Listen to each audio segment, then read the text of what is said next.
Сәлеметсіздер ме, құрметті көрермен, біздің каналға қош келдіңіз. Әлемге және Қазақстанда болып жатқан маңызды және шұғыл жаңалықтарды арнамыздан бақылап отырыңыз. Видео кеңінен тарап, қажетті жерге үшін видео астындағы бір лайк және жазылу түймелерін басыңыз. Қолдарыңыз Қабатулланың қабырғаларына тисін. Бізге қосылыңыздар, біз сізге ең жақсысын жеткізуді жалғастырамыз. Ал ендеше бастадық. Көкшетаулық полицейлер зейнеткерлерді 2 миллион теңгеге алдаған студентті қолға түсірді. Полиция қызметкерлері Көкшетауда студент дропперді ұстады деп хабарлайды ел.кз ақпарат агенттігі. Жас жігіт 3 жалғыз басты зейнеткерден 2 миллион теңгеден астам ақша алып үлгерген.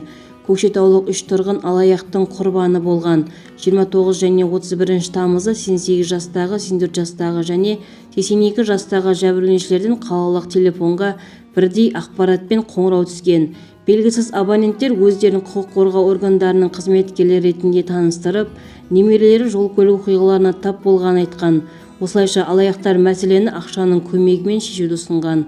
Бір қызығы, барлық әжелер жалғыз тұрады және туыстарымен бірден байланысқа шыға алмаған.